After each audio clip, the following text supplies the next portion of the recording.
We've got three amazing speakers here. We're gonna, lead off with Bettina Rottweiler. So she's here from London. She's gonna talk about conspiracy theories around the election. Next, we will look at Chris Bader and Pete Simi. They're both from Chapman University. And so Chris is going to be telling us about the state of the science and Americans' acceptance for politically motivated violence. It's hard to have those words come out of my mouth. I don't like to think about that. Americans would be more accepting of that, or maybe he'll give us some good news there.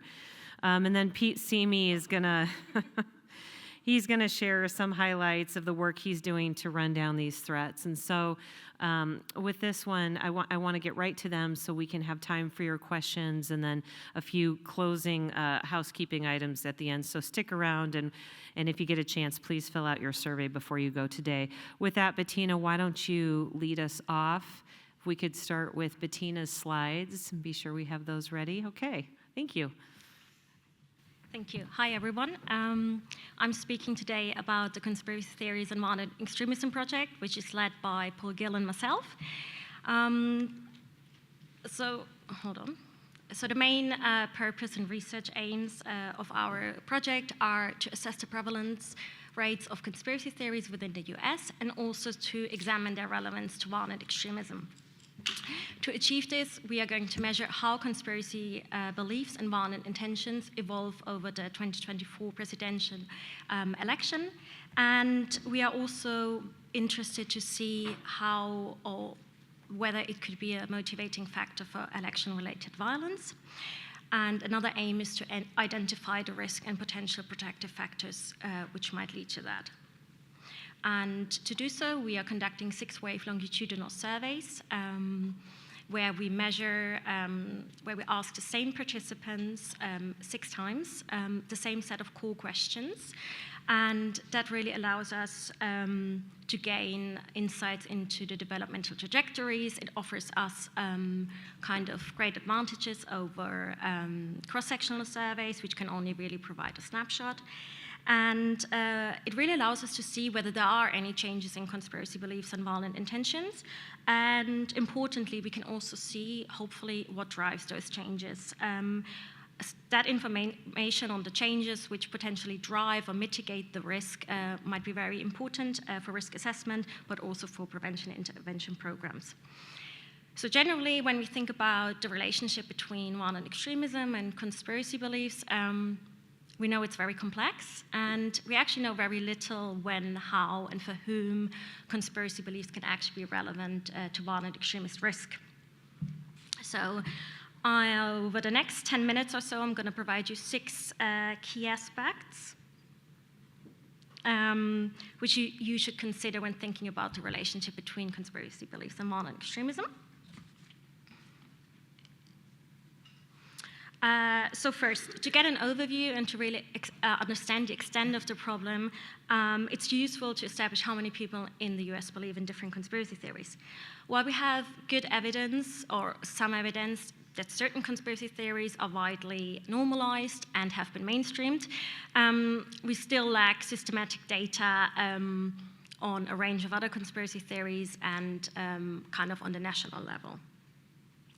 So to overcome this, we assess individuals' beliefs in a different range of conspiracy theories, and I will also present you later on some of our results, looking at election violence and also looking at conspiracy beliefs about the elections.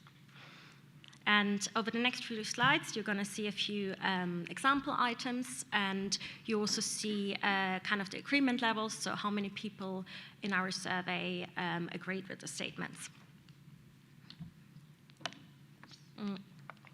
So, for example, we measured election-related conspiracy beliefs. All items were measured on 1 to 7 point Likert scales, where 1 meant I strongly disagree and 7 meant I strongly agree. So, for example, we asked individuals how much they agree with the following statement: a secret group of powerful people manipulates political elections in this country to serve their own interests. So overall, 37.3% of people somewhat agreed or strongly agreed to the item. We also assessed voter fraud beliefs among Democrats and Republicans. So for example, we asked Democrats whether they think that the Republican Party will try to commit voter fraud in the 2024 presidential election. And actually, 39.6% of Democrats said yes, they do believe so.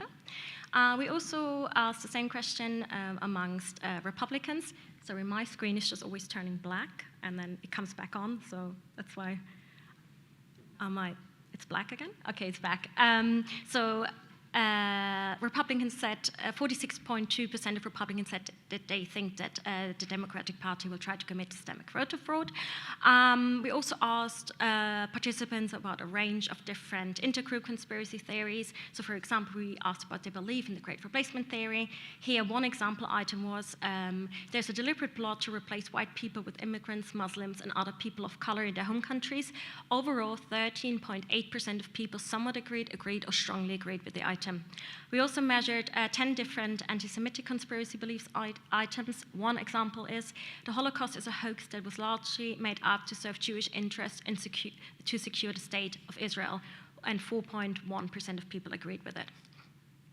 However, we were also very interested to measure intentions and support for violent extremism and especially election violence. So first we started off to ask people whether they would accept the election as legitimate if their preferred presidential election will lose. And we saw that 60.4% of Democrats said yes, they would accept the election as legitimate, whereas 59.8% of Republicans said they would accept it. We also then measured support for election-related violence. So here we asked people how much they agree with the statement. Violence can be justified if the opposing political party or other powerful actors manipulate political events, such as elections, for their own advantage. And we saw that 9.9% of people agreed with the statement. However, we were also really interested to measure individuals' willingness, so intentions to engage in violence. And here we asked whether they would be willing to engage in violence if they thought that the opposing political party or other powerful actors rigged the 2024 presidential election. And we saw that 5.7% of people said they would be willing to do so. Then we had like two party-specific items here. We asked people, we asked Republicans whether they would be willing to engage in extreme measures, even violence if necessary, if Donald Trump loses the 2024 presidential election. 2.9% of Republicans said yes, they would be willing to do so. Almost the same question we asked about Democrats, and we saw very similar results. So 2.3% of people said they would be willing to do so.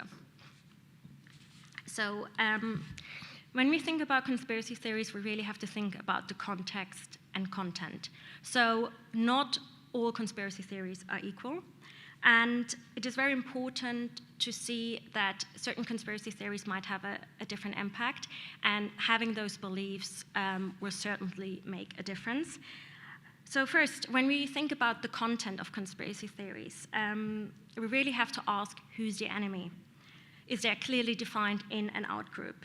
Another key element is to ask whether the conspiracy theory contains an existential threat. Does it create a sense of urgency? And for example, if we look at the Great Replacement conspiracy theory, we see that this theory propagates existential threats to the white race, but it also really creates that sense of urgency to stop the perceived replacement. And we can also ask, does conspiracy theory contain a call to action? So for example, if we look at the stolen election conspiracy theory, we really saw that it didn't just entail like a perceived injustice and a clear outgroup to blame for this, but we really saw that calls to action were front and center at the conspiracy theory. However, content matters too. So here we can ask who's propagating the conspiracy theory. For example, again, if we think about the stolen election conspiracy theory, this conspiracy theory was widely endorsed by political elites, by influential people in the media and wider society. And really, if people trust those sources, this can obviously drastically increase the reach of such conspiracy theories. And they will likely have a far wider impact than other conspiracy theories, which are more propagated amongst fringe groups. So third, relevance. While not all conspiracy theories are inherently dangerous, we do know that some of them have led to real-world violence. And our research project, Man and Paul's project, really focuses on identifying those conspiracy beliefs which have the greatest risk towards violent extremism. And we're really interested to study the impact of those beliefs. So we were interested to see whether people who hold certain conspiracy beliefs are more willing to engage in different violent intentions compared to those people who do not believe in the conspiracy theory. And so you can see here on the slide, here we assessed the election conspiracy theory. And gray bars always present the people who say they do believe in the above statement, they do believe in the election conspiracy theory, and the blue bar is those who say they do not believe. Then at the bottom, at the x-axis, you can see two violent extremist outcome variables. So we asked people on the left side whether they would be willing to engage in violence to fight for the ideological, political, or religious goals. And the other one is the election violence item I showed you earlier. So here it's quite interesting to see. So if we look at violent extremist intentions, we can see that 9.7% of people who say they do believe in the election conspiracy theory would be willing to engage in violence to fight for their political, ideological, or religious goals. However, compared to that, only 3.1% of people said they would be willing to do so, and those people do not believe in a conspiracy theory. Very similar results we can see on the right-hand side, where we see that 9.5% of people who believe in the election conspiracy theory said they would be willing to engage in violence, whereas only 3.3% of people who say they do not believe in the conspiracy theory would be willing.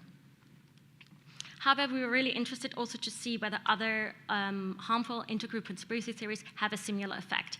So here we have like an anti-Semitic item. We asked people how much they agreed with the statement. Jewish elites have deliberately caused wars and significant crises in Western countries for their own ends.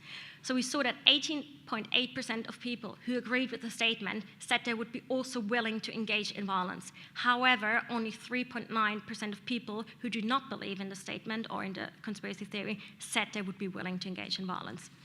And then very similar and even like stronger results we saw for election violence. So those people who said they believe in anti-Semitic conspiracy theories, so that specific item, 21.1% of people said they would be willing to engage in election violence. However, compared to that, only 3.5% of people who do not believe in a conspiracy theory said they would be willing to do so. So that's almost like or it's just over 6 times those people who believe in a conspiracy theory are more likely to say they would be willing to engage in election violence. And very similar results we saw for the great replacement conspiracy theory. Here we saw 15.2% of people who say they believe in a conspiracy theory say they are willing, also say that they're willing to engage in violence, whereas only 3.8% of people who do not believe in a conspiracy theory would be willing. And very similar, 17.9% of people who believe in the great replacement conspiracy theory are willing to engage in violence. So, number 4, it's very important to understand vulnerability and really to understand why people are drawn to conspiracy theories and why they're vulnerable to violent extremism. So with our work, the work Paul and I are doing, we are really trying to understand what is the conspiracy theory or the extremist ideology doing for someone. So what kind of unmet psychological needs are really driving this vulnerability? And what functional role does the conspiracy theory play for the individual? And here we, for example, look at different risk factors. So we look at those factors which are associated with higher levels of conspiracy thinking and support for violent extremism. And our initial results from our NCITE survey, for example, show that those people with higher levels of adverse childhood effects, higher levels of perceived threats, perceived interpersonal victims, and those with higher levels of legal and political cynicism are more vulnerable to believing conspiracy theories and to hold intentions to engage in violent extremism. However, we also look at protective factors, so those factors which are associated with lower levels of conspiracy thinking and support for violent extremism.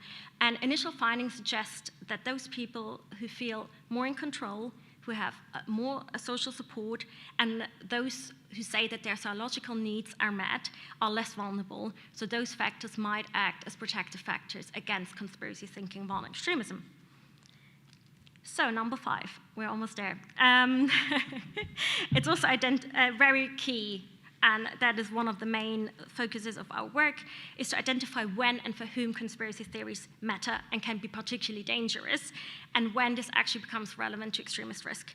So not everyone who believes in conspiracy theories or who is exposed to conspiracy theories, like really not even those who believe in the most harmful conspiracy theories, are necessarily at risk of engagement in violent extremism. There will be a lot of other factors involved. And we have also such a huge long list of potential risk factors now. So it's really those factors which amplify or dampen the risk effects of conspiracy beliefs. Those are really the factors we're interested in. And they can range from all sorts of individual level factors, capability factors, but we know that collectively they might increase violent extremist risk. There's usually not one factor which does so, but it's usually a lot of factors coming together. And this can also vary from case to case. So for one individual, it might be a risk factor. For another one, in another context, a certain factor might be a protective one. So we really need to consider a risk factor, the relevance of a risk factor. So, and lastly, number 6, I'll be quick. So trajectories. So to move beyond what we know so far, we really have to look how conspiracy beliefs and violent intentions develop over time. So our longitudinal data really helps us to identify whether there are increases or decreases in conspiracy beliefs and violent intentions, and especially to identify those factors which are associated or which might drive the increase or the change. And those risk and protective factors are key for prevention and intervention programs. As I just mentioned, we know no single risk factor drives a radicalization process, and it's often a complex constellation of different risk factors, and often absent protective factors, actually, which lead to violent extremist risk. And our process-oriented analyses allow us exactly to measure that, to see how risk changes over time, and to analyze these dynamic configurations of risk and protective factors. And my very last point, so how can these findings be used for risk assessment and prevention and intervention efforts? So identifying evidence-based risk factors provides useful knowledge to inform these programs, and a robust evidence base on the relationship between conspiracy theories and violent extremism may further inform and advance existing violent extremist risk assessment tool, really by allowing to enable the co-consideration of conspiracy beliefs and violent extremism. So amongst those who show a violent extremist risk, but who also have conspiracy beliefs. And we suggest that might be in the form of an aide-memoire or guidance document, which could be added to structured professional judgment tools. So thank you very much, and I'm happy to take any questions later.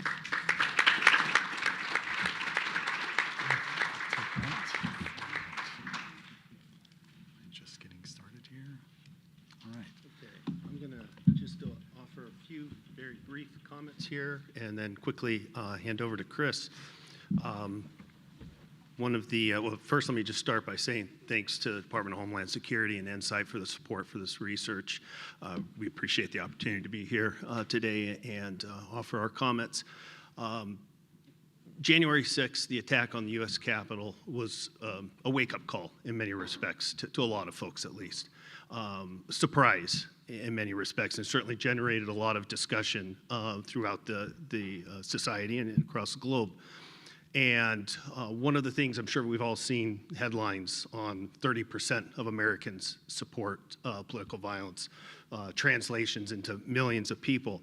And given the discussion, the increasing emphasis on questions about how much support for political violence exists within the United States, within the U.S. society, we thought it was important to try and get a handle on some of that knowledge and assess from a methodological standpoint exactly what do we know and where do things kind of currently stand in terms of that.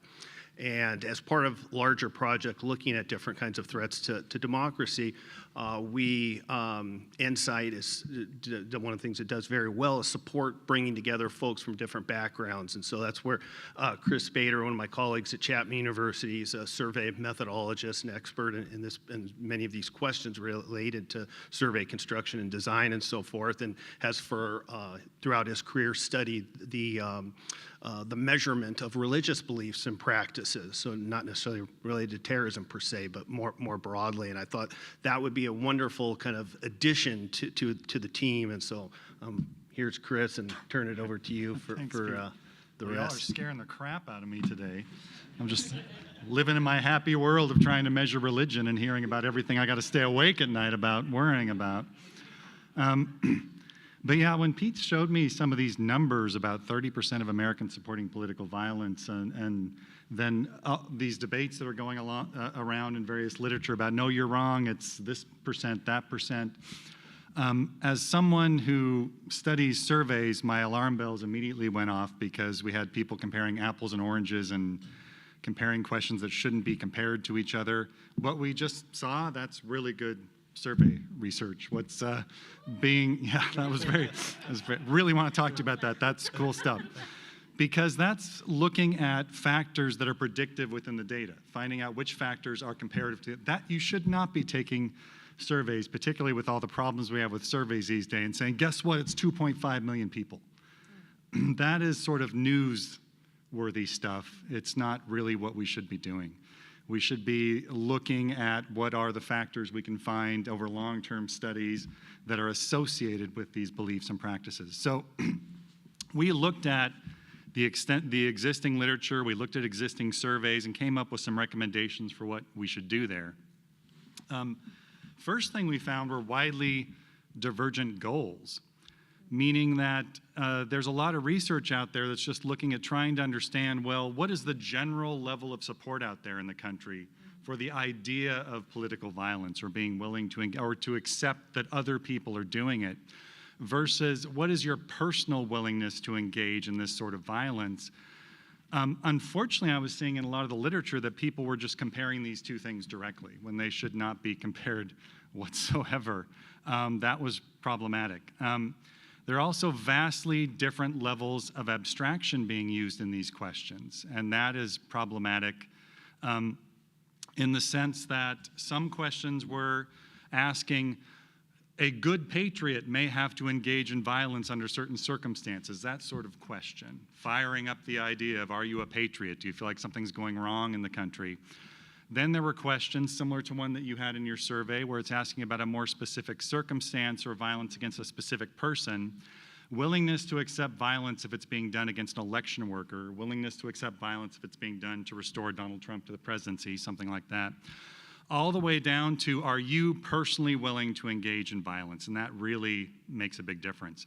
Another thing was, and this was the most problematic and just a big no-no, just don't do this anymore, was that a huge number of these questions that had to do with acceptance of political violence had categories that were weighted towards acceptance, meaning that 3 out of 4, 4 out of 5 responses were things that had to do with accepting. This is just, I couldn't believe that I was seeing this. For example, several questions said about your willingness to engage in political violence. Are you completely willing, very willing, sometimes willing, a little willing, not willing? And then, I'm going to get in trouble here because this is probably these people are watching, but I'm sorry. It's just, don't do that. Just don't do that. We're then adding up every response that wasn't not willing at all, and that was the number they were using to estimate. That is really bad. That's really bad in a lot of ways. It just shouldn't be done. One of the problems that causes when you give people that sort of response is that it causes irritation and disengagement.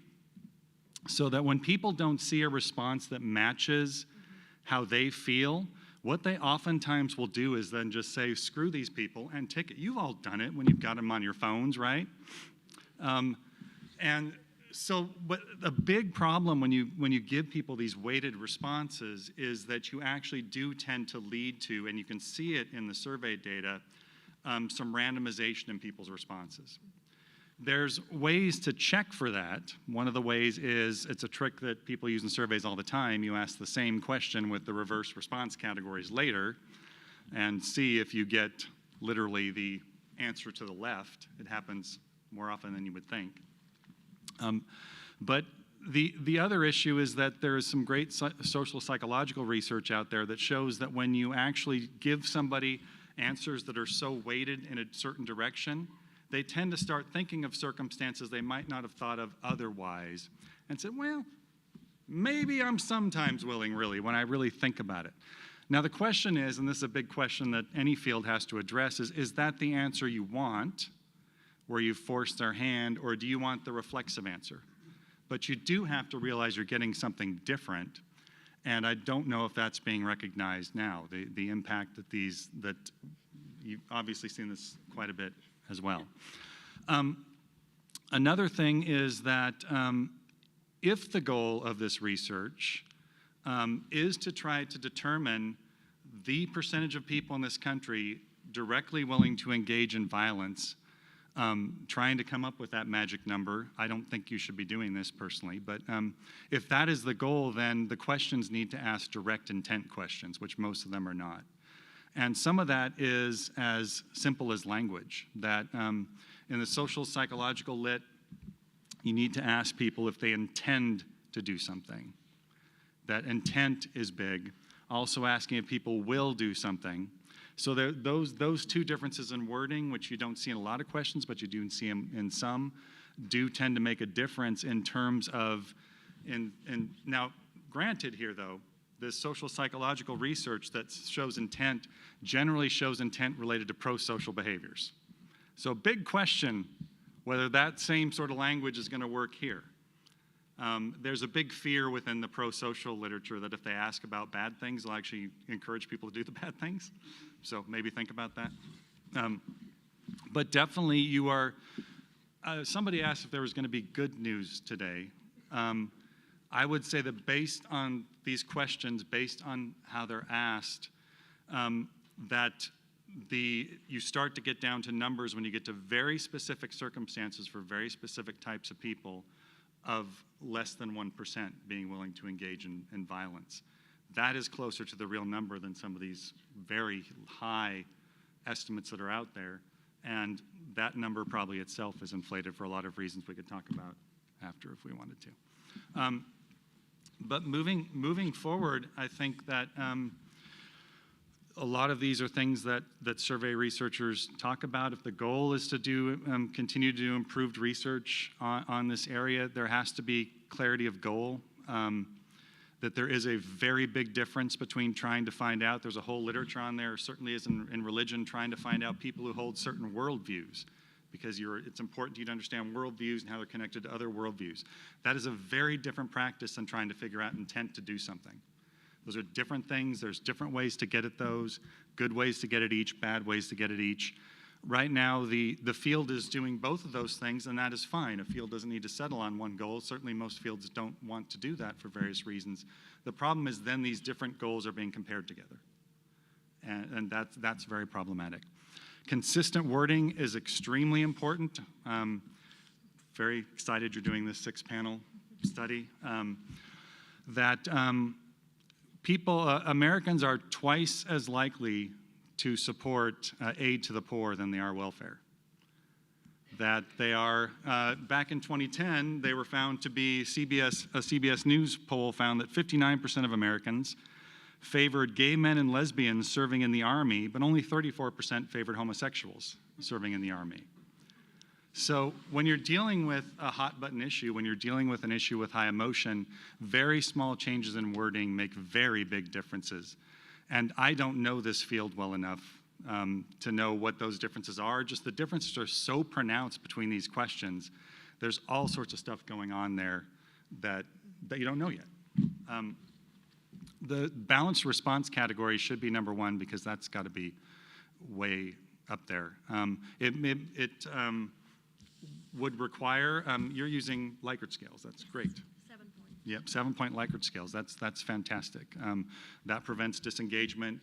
It does require that you change the way that you word your questions to be appropriate. Yeah. But people actually tend to, there's a lot of great survey research that find that people respond actually very well simply to you ask them to disagree or agree with a statement.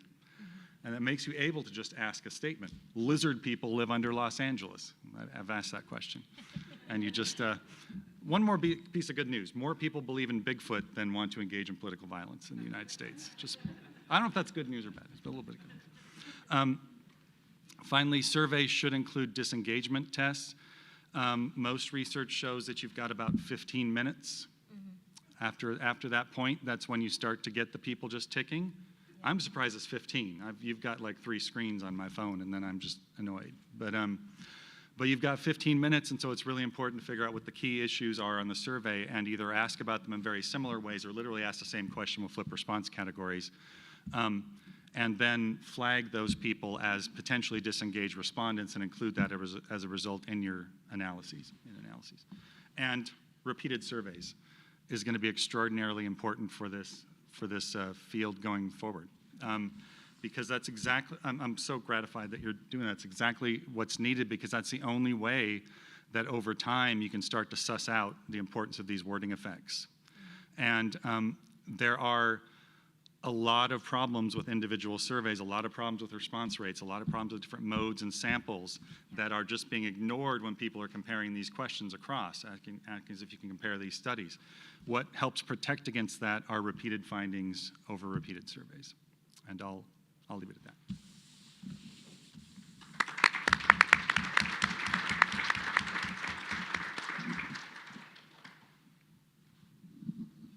Okay, one piece of good news in addition is that Bettina's works using all these gold standard measures. How awkward would that have been if, not so much? So that's nice. And not so good news here, threats to public officials. Want to talk about that. And before doing that, just want to acknowledge the team. In addition to Chris, Seamus Hughes is on the team, and Kisa White, who couldn't be here today. And then we have a number of student researchers on the team as well, including Camden Carmichael, who's here at UNO and NCITE. Yeah, there he is. And then 4 undergrad researchers at Chapman University who are busy coding some of the things I'm talking about today. So they couldn't be here. But we needed this team. We've gone through more than 10 years of data and more than 25,000 pages of court transcripts. We'll be talking just a little bit about some of the some of the findings from the project in terms of what we've been working on. But let me first start by saying when you hear the word terrorism, I think most of us think of devastating bombing incidents, shooting rampages, and of course the devastating loss of life. Probably fewer, think of threats to public officials communicated via telephone, email, social media, or even the old standby handwritten letters, which we do have a few of those in our data set. And one of the things that I want to emphasize today is that really in looking at threats to public officials and the use of really intimidation and coercion, that in many respects is a central part or component of these threats, I think it's important to think about both the individual consequences to the targets or the victims, and also the broader consequences to our system of governance, especially when looking at these threats in total and the kind of impact that they can have and that we're actually seeing in terms of at the state level, for example, Kansas actually. There's been some reporting on some of the problems they're having in terms of keeping folks working in election positions in particular. Pennsylvania, if you go back to 2022 in the midterm elections, they lost more than a third of their county level election positions, head election positions. This is something that we're struggling with really across the country, in part because of the kinds of volume of threats to public officials that we're seeing. And so we wanted to really look at and try and map these types of threats over the past decade or so. And really our framework is in many ways guided by much of what Sam Hunter earlier talked about in terms of some of the societal changes that we've experienced in terms of technological changes, how that's affecting communication and social interaction, changes in work, and many of these broad-scale changes in society, coupled with what we're also seeing in terms of declining levels of trust in our major social institutions. I think it's fair to say that our social institutions in many respects are on the ropes. We see this, we saw it during COVID certainly with healthcare and education. We've seen it in terms of congressional approval ratings. That's been a long-term coming in terms of those at low numbers across the country. And so, we have this as an important kind of part of the backdrop in terms of understanding kind of what's helping produce these types of threats and why, some of the factors in terms of why the volume of the threats seems to be increasing. And we really wanted to focus on a broad kind of swath of public officials, healthcare, education, elected and election, law enforcement, and military. And again, one of the things NCITE does well is putting researchers in contact with end users. And in fact, that was one of the things that we added early on at the recommendation from our initial kickoff meeting was adding law enforcement and military. So, we're grateful for that feedback, and I think it's strengthened our research. And we'll see in a minute here, law enforcement ends up being the most targeted. So this is, again, an important facet of the kind of work that NCITE's doing in terms of that communication and contact with not just among researchers, but much more broadly than that. So we're focused on really three domains: the incident itself, number of characteristics related to the incident, the offender or offenders, number of characteristics related to that, and then the victims. And we're coding across more than 50 variables. We're dealing with federal charges, so we're really dealing with the kind of tip of the iceberg when it comes to the threat landscape in terms of what's directed towards public officials. But because they are federal charges, we're able to, again, go through all these thousands of pages of court documents. It gives us a lot of readily accessible information that we're able to go through and code, including information about the offenders, which in terms of other approaches and looking at threats, that's just not available if you're tracking, for instance, threats on social media, or if you're doing surveys of officials in terms of their experiences with threats. Obviously very important work in terms of providing different vantage points, but not so much in terms of providing characteristics about the offenders. So that was something we felt that was value added in terms of this approach and the work that we're doing. So let me just first talk about kind of the trends that we're seeing in terms of threats to public officials. And you see the upper trend line is the overall number of cases. And again, this goes through 22, although we've archived 2023 and 2024 up to this point, and we're in the early stages of coding those, so we'll have those available in the near future. But through 2022, you can see there's the big spike, from 17 to 18. And of course, this follows the 2016 presidential election, which well documented how polarizing that time period was. It also corresponds with the United States Capitol Police data, which is explicitly threats to congressional officials. Obviously, ours is broader than that, but it's interesting that the spike is identical in terms of temporal period there. So they also see I think it was something like an 800% increase in threats to congressional officials around that time period. So we see a pretty substantial one there as well. And then the bottom trend line are the cases that we're able to identify as explicitly motivated by some type of ideological issues. And we're looking, broadly in terms of political motivation, ideological motivation. Now, we think these are conservative because we really looked for very, pretty conclusive evidence that there was ideology played a role in the grievance in terms of the threats that were made. Now, one could argue that any threat to a public official is somewhat political, but we wanted to use a more conservative approach to try and suss out the specific kind of ideological issues that may be present in some of the cases. And you can see that over time, the portion of cases involving explicit kind of ideological motivations is obviously increasing there. As I mentioned, in terms of the types of public officials that are most targeted, it's by far and large law enforcement, military, and then elected and election officials.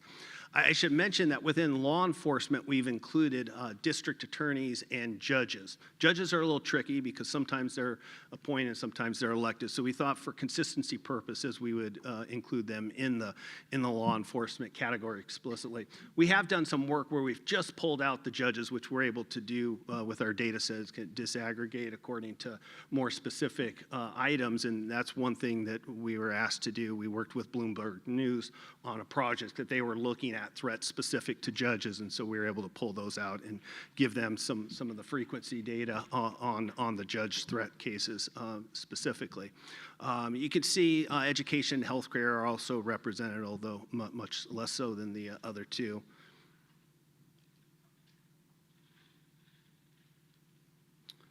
And so now I want to shift to kind of what we're seeing in terms of examples of kind of some substantive nature in terms of what's happening in some of these threat cases. And this is a case from 2021 out of Bullhead, Arizona. The perpetrator, elderly individual who had been making literally hundreds of threats to congressional officials. Primarily Adam Schiff and Nancy Pelosi were the main targets for this person. And you can see there this is kind of some examples of some of the threats that were made by this individual. You can see there's some interesting things here from the upper quote there. You get a sense of kind of some conspiratorial ideas. So the role that seems to play in many of the threat cases is pretty prominent. The mention of George Soros obviously is a central figure in a lot of conspiracy theories related to kind of anti-government extremism and anti-Semitic extremism in particular. You see the reference to Obama as well as Adam Schiff there in the upper one, and then the one below it there is the reference to Nancy Pelosi. The case ended up, this is not necessarily uncommon, is that the person was making these by telephone, using a blocker kind of to keep the calls from being traced. Eventually, federal authorities did catch up to the person. Initially, they did an interview. They determined there wasn't an imminent threat. They obviously told the person they needed to stop doing what they were doing. Stopped for a very short period of time, and then the person started up making the threats again, and then eventually they were arrested, charged, and convicted. So that's, kind of underscores some of the issues with these kind of cases is at what point to intervene in terms of arrests and charges, how many threats, how serious do the threats need to be, evaluating questions of whether it's an imminent threat. These are all kind of ended up being factors that come to play in terms of how these are investigated and ultimately what happens in terms of the outcomes. And you do see quite a bit of variability. We're dealing with, 94 federal districts, so lots of different approaches. Resource allocation varies for across the districts. And so in this particular case, as I mentioned, this person was able to make hundreds of these threats before ultimately, more serious intervention was taken. And one of the things that, is an interesting, I think, important kind of takeaway from this case and many others is this idea of extreme partisanship, which is also something that came up during discussions with end users. And one of the things I think this case represents that, should give us a lot of pause for concern, I think, is the mixture between extremism and electoral politics. It seems to be increasing in the current political climate. And so obviously extremism outside of electoral politics, very dangerous. Extremism in electoral politics, arguably maybe more dangerous in some respects. And then one of the things we've also coded for is whether the threat had any kind of reference, either anti or pro, in terms of Donald Trump. And so these are three recent cases that reflect this code. We find both pro and anti-Trump threats, and two of these would be pro-Trump, and one is anti-Trump. So the first is Fani Willis, Fulton County District Attorney there in Georgia, has received thousands of threats for her prosecuting an election interference case related to Georgia.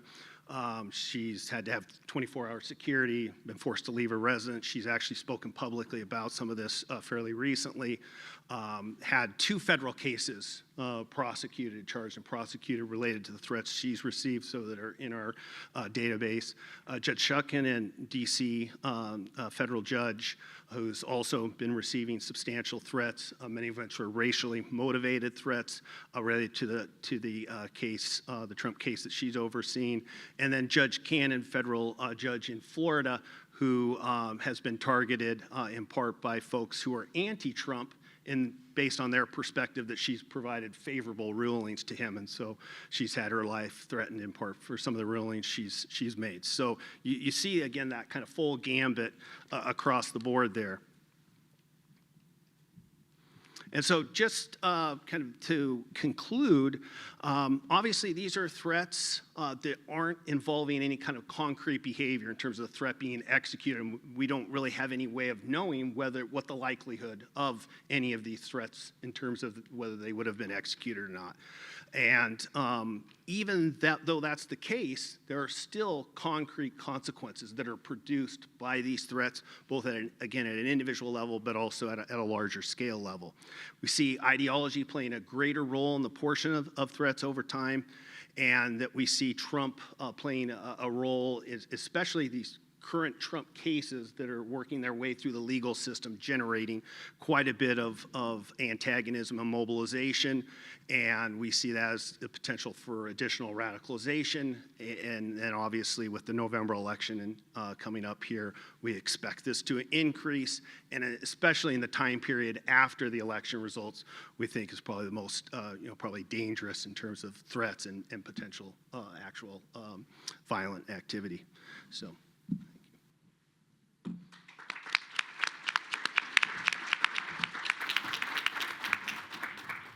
Thanks. Nadine Frederick from Department of Homeland Security, Science and Technology. So this question's for Pete. I couldn't help but notice, but the 3 examples that you gave of elected officials were women. And I kind of wondered what were the gendered implications of the targets of the threats that were received in your data, and if you can speak more about that. Yeah, it's a great question. Something we're interested in as well, and we're looking at. We certainly, when the targets are women, which the majority are not in terms of gender breakdown, but when the targets are women, it's much more likely to be coupled with the physical as well as sexual violence. So there's a gendered nature to the threats when women are the targets. And sometimes we capture the threats to the extent that they're available in the court documents verbatim, and are going through those as well, and looking at kind of the nature of the wording and how they're communicated. And sometimes, as you can imagine, it's very explicit in terms of not only violent, but then also sexual violence, especially when it's a female target. Thank you, Nadine. I want to piggyback off that quick, Pete.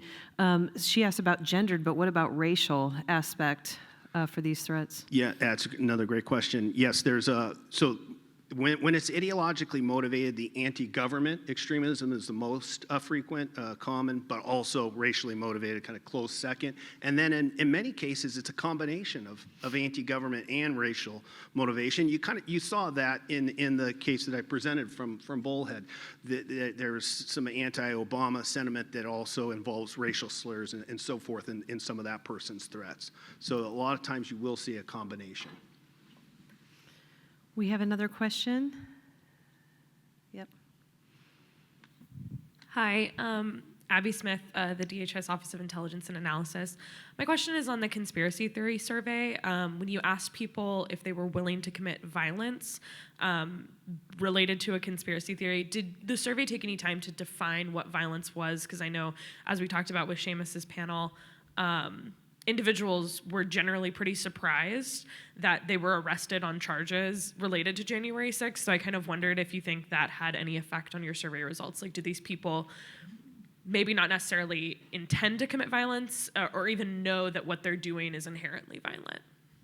Yeah, so that's a really good question. On the slide, you could only see like one example item, and I only showed the one where we said, like, would you engage in violence?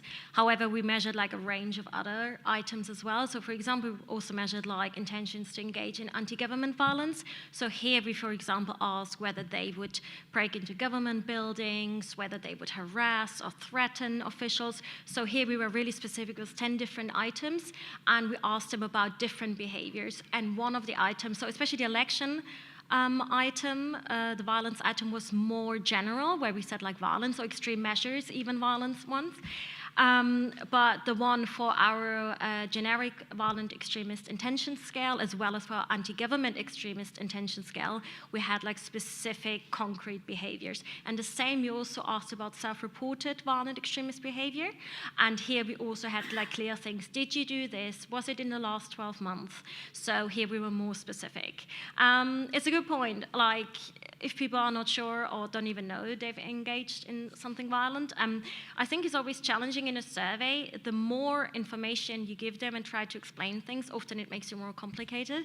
But yeah, I do agree. So we usually try to just like ask about a lot of specific behaviors, and then we can either aggregate them, or we can say, look, this behavior was more common, or we say have engaged in a behavior or not, so like 1 or 2, you know, so there's different ways kind of to operationalize it. Thank you. Ryan? Thank you. Hi, Brett Kubicek, Government of Canada, work at Public Safety Canada for our main program that supports preventing and countering violent extremism. It's to build on a link, Pete, that you made with Sam Hunter's conversation this morning, and to the point about a lot of senior officials are worried about lights flashing red. And Chris, you talked about moving things, going up and down levels of analysis. A lot of that flashing red is about pretty clearly identified violent extremist groups and movements, but this panel is more including about broader concerns. And we've been pulled into multiple conversations at the Canadian federal government level, concerned about lights that are flashing, but it's not necessarily clear what color they're flashing and why. There's a distinction between data and theory. There's lots of data, often really good data that's presented, but it's all over the place. It's a mix of root causes, symptoms, and then there's kind of like a black box, and then there's like phrases like social fracturing, polarization, and then there's another black box because we're not sure, A, what's driving, and B, what the result might be.